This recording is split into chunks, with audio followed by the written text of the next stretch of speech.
সৌন্দর্যের দিক থেকে সিকিমের সব জায়গাগুলোই সুন্দর, তবে পর্যটকদের কাছে নর্থ সিকিম একটু আলাদা রকম টান রাখে। কারণটা হলো এখানে সারা বছরই প্রায় বরফ দেখা যায়। প্রকৃতি যে কত সুন্দর, কতটা বৈচিত্র্যময়, তার বড় উদাহরণ হলো নর্থ সিকিম। শান্ত নিরিবিলি গ্রাম, বরফে ঢাকা উপত্যকা, পাহাড়ি ঝর্ণা আর নদী, প্রকৃতি যেন নিজের মতো করে সবটুকু সাজিয়েছে। আজকের এই ভিডিওতে আমি আপনাদের দেখাবো নর্থ সিকিম ভ্রমণের সমস্ত তথ্য ও খরচ। তবে সমস্ত তথ্য জানতে স্কিপ না করে দেখতে থাকুন পুরো ভিডিওটি। চলুন তবে শুরু করা যাক আজকের নর্থ সিকিম ভ্রমণ।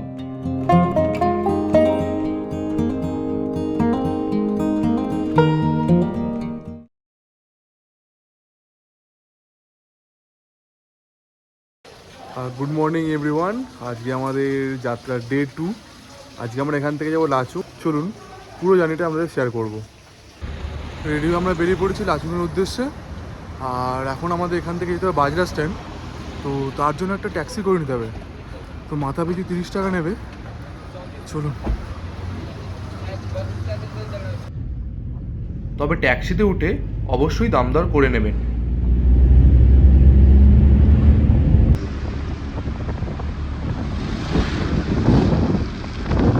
আমরা নেমে গেছি বাজরা স্ট্যান্ডে। আর আমাদের শেয়ার গাড়ির টাইম আছে 9:30। তো আমাদের এখানটা পৌঁছাতে পার হেড 30 টাকা করে লাগলো। ঠিকই আছে, রিজনেবল। আর চলুন আমরা এখন শেয়ার গাড়ির দিকে যাব। এখানে এইচডিএফসি ব্যাংক আছে। এইচডিএফসি ব্যাংক এটিএমের সামনে আমাদের শেয়ার গাড়ি ওয়েট করবে।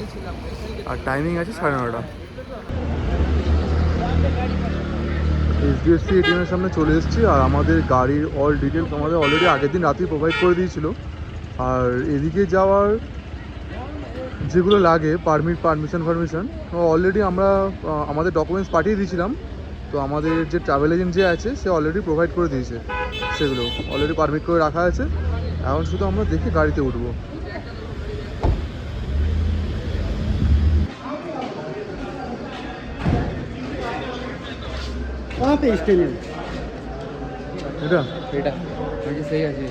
ये हम लोगों का गाड़ी है और ये हम लोग है। এটা আজকে আমাদের গাড়ি।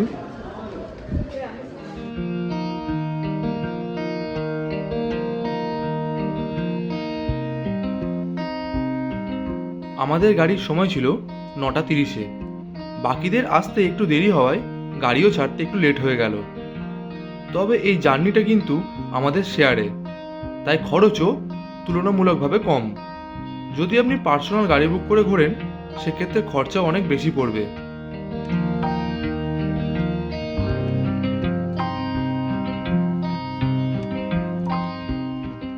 বাইরের প্রকৃতি উপভোগ করতে করতে এগিয়ে চললাম লাচুংয়ের দিকে।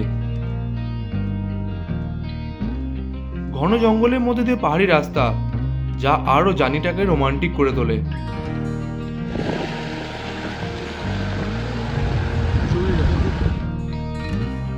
তবে গ্যাংটক থেকে লাচুংয়ের রাস্তা এক কথায় ভয়ঙ্কর সুন্দর। এই ব্রিজটা পার করলে আপনি নর্থ সিকিমে প্রবেশ করবেন।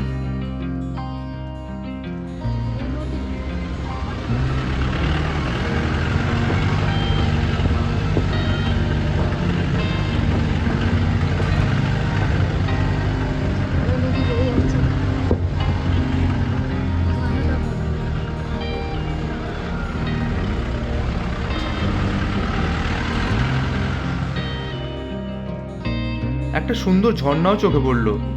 নর্থ সিকিম যাওয়ার পথে এরকম অনেক ঝর্ণা দেখতে পাবেন।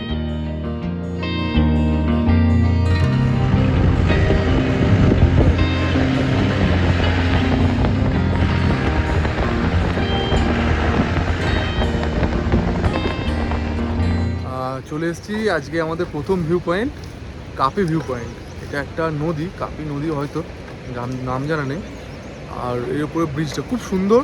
তলা দিয়ে একটা খরস্রোতা নদী বয়ে গেছে, জল মানে শব্দে গিয়ে চলছে। আর এখানে অনেক পেয়ার পতাকা আছে, চারিদিকে উঠছে। খুব ভালো ফটোজেনিক জায়গা আর খুবই সুন্দর। চলুন আমাদের দেখায় ভিউটা একবার দেখুন।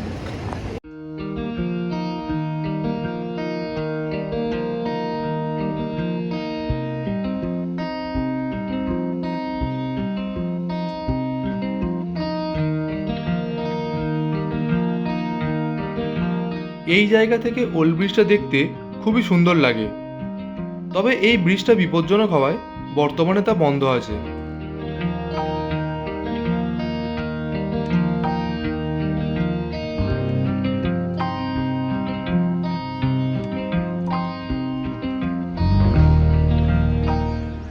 খুবই সুন্দর জায়গা, পুরোনো ব্রিজটা তো সত্যি অসাধারণ দেখতে।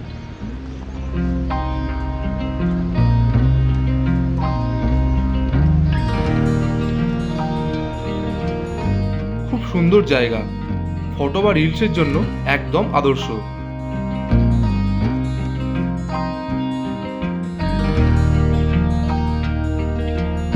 আর এই জায়গায় কিন্তু পাবলিক টয়লেটও রয়েছে, যা বেশ পরিষ্কার ও পরিচ্ছন্ন। আমাদের এখানে সময় দিয়েছিল 10 মিনিট মতো, তো আমাদের এটা দেখা, ভিউ পয়েন্ট দেখা কমপ্লিট। এখন আবার গাড়ি করে নেক্সট ভিউ পয়েন্টে যাওয়ার পালা। চলুন, সঙ্গে চলুন, আপনারাও দেখবেন। আবারও আমাদের গাড়ি ছুটে চলল পরবর্তী ভিউ পয়েন্টের দিকে। গ্যাংটক থেকে এই নর্থ সিকিমের জার্নিটা বেশ লম্বা, প্রায় 7 থেকে 8 ঘন্টা সময় লাগে। চলে এলাম আজকে নেক্সট ডেস্টিনেশন, আমাদের second view point 7 step waterfalls. চলুন ভিউটা দেখা যাক। খুবই সুন্দর আর অনেকটা বেশ বড়, অসাধারণ একটি ওয়াটারফলস আর খুব বড়, দেখতেও সুন্দর।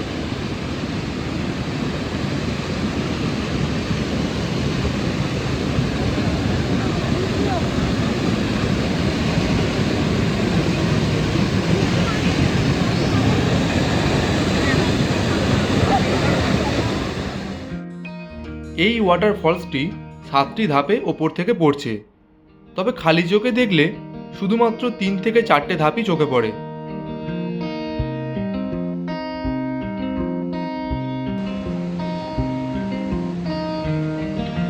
তবে অনেকেই একে 7 সিস্টার ওয়াটারফলসও বলে থাকে।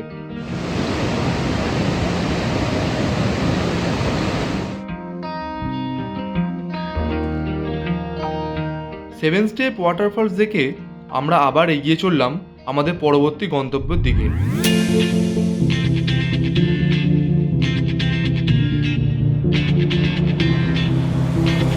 When my day's on, I must just fall in love. I know the DJ and I love this song. Me and you and the night feel so young. Every single moment. যেহেতু লাচুং পৌঁছাতে প্রায় বিকেল হয়ে যায়, তাই দুপুরের লাঞ্চটা রাস্তার মাঝপথেই করতে হয়। সময় এখন 12:30 আর আমাদের এখন লাঞ্চ টাইম। আমাদের এখানে নেমে পড়েছি, এখান থেকে আমরা লাঞ্চ করব। লাঞ্চ করে আবার আমাদের বাকি ডেস্টিনেশনগুলো যাব। তো চলুন দেখা যাক।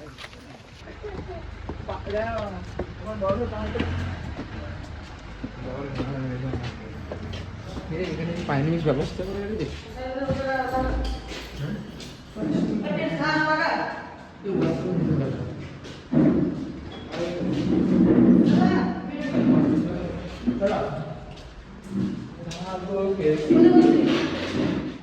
লাঞ্চে ছিল ভাত, ডাল, একটা আলুর সবজি আর ডিম কারি। আমরা লাঞ্চ করে নিচে চলে এলাম, আর কিছুক্ষণ পর আমাদের গাড়ি ছাড়বে। আর এই লাঞ্চটা কিন্তু আমাদের প্যাকেজের মধ্যে ইনক্লুড ছিল, তো এর জন্য কোনো রকম এক্সট্রা পেমেন্ট বা আদার্স কিছু করতে হয়নি। পুরোটাই আমাদের এটার মধ্যে ইনক্লুড ছিল। গ্যাংটক থেকে লাচুং যাওয়ার এই রাস্তা 7 থেকে 8 ঘন্টার একটা লম্বা সময় লাগে। অনেকের কাছে এটা বিরক্ত লাগলেও জার্নিটা কিন্তু খুবই সুন্দর। Maybe it's a sign we should do tonight again. Even in another lifetime, find me there. And let's do tonight again.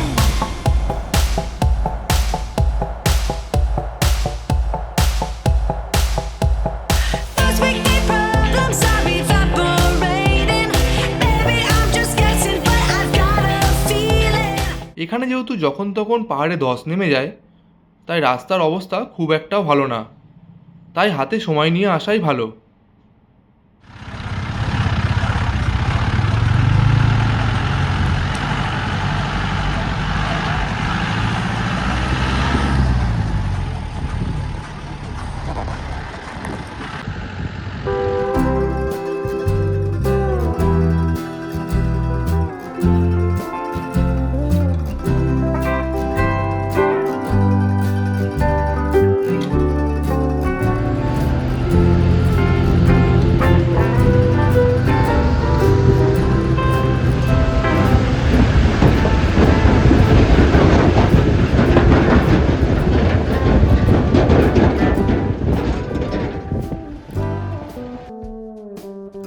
এটাই সেই ব্রিজ যেটা 2023 সালে ভয়াবহ বন্যায় ক্ষতিগ্রস্ত হয়েছিল।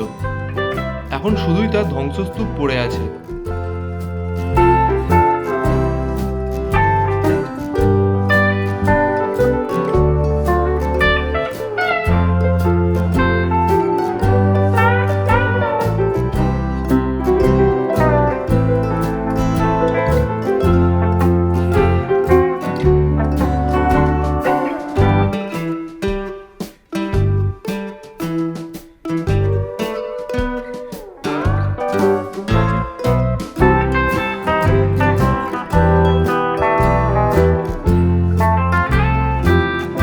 গ্যাংটক থেকে লাচুংয়ের দূরত্ব 113 কিলোমিটার, আর এই রাস্তাটি তিস্তা নদীর ধার বরাবর এঁকে বেঁকে উঠে চলেছে।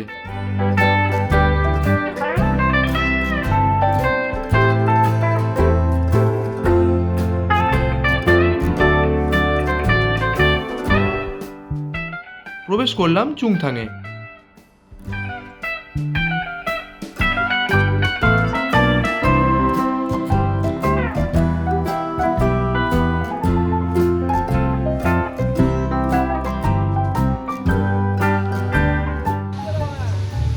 আমাদের সাইট সিন আছে, অন্যতম sight seen Amitabh Bachchan waterfalls.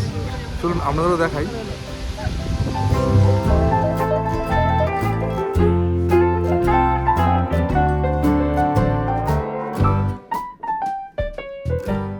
Amitabh Bachchan waterfalls, যার আসল নাম ভীমনালা ওয়াটারফলস।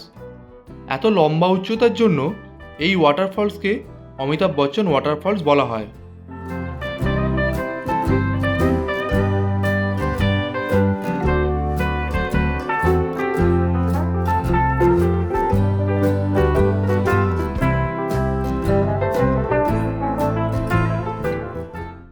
এরপর গাড়িতে উঠে চললাম লাচুংয়ের উদ্দেশ্যে।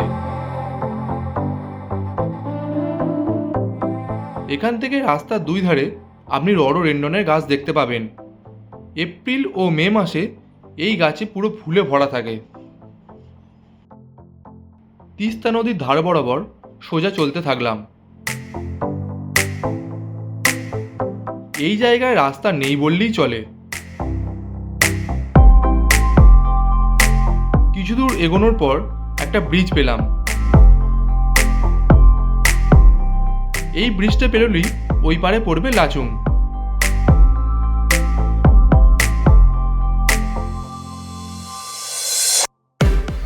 পাহাড়, ঝর্ণা, নদী আর মেঘ সবকিছুই একসাথে মিলেমিশে পুরো স্বর্গ করে তুলেছে।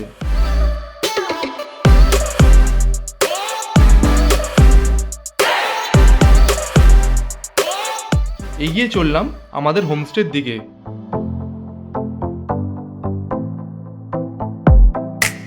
খুব সুন্দর ছোট্ট একটি গ্রাম।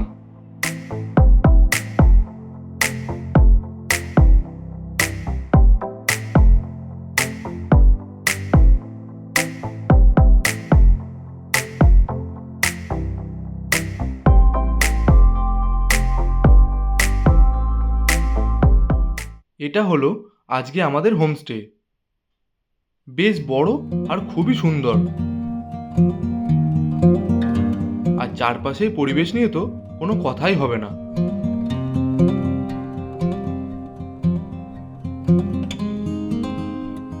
চলুন ঘুরে দেখাই পুরো হোমস্টেটা।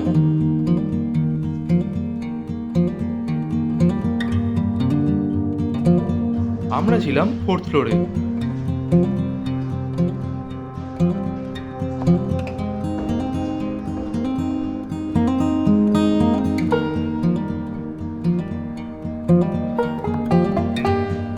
এটা হলো আজকে আমাদের রুম নাম্বার 405।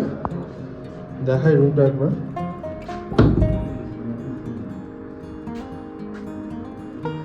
এটা হলো রুম, খুবই সুন্দর। আর জানলা থেকে ভিউটা একবার দেখাই। এটা হলো জানলা থেকে ভিউ। সামনে একটা ওয়াটারফলস আছে, বাট এতটাই মেঘ দেখা যাচ্ছে না।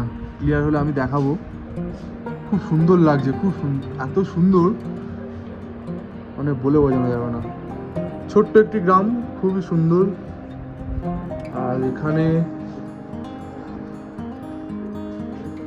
একটা কাবার্ড আছে ছোট, এরপরে ড্রয়ার, এদিকে একটা ওয়ার্ড্রপ টাইপের, একটা bedside table, electric kettle, glass, একটা কিং সাইজ বেড। এখানে তিনজন আরামসে শুতে পারবে, কোনো প্রবলেম হবে না। তিনজনের জন্য একদম পারফেক্ট। আমরা দুজন থাকবো। আর এদিকে একটা ছোটো বেড আছে সিঙ্গেল, চারজন দারুণভাবে থাকা যাবে রুমটায়। আর এখান থেকে দেখা যাবে ভিউটা।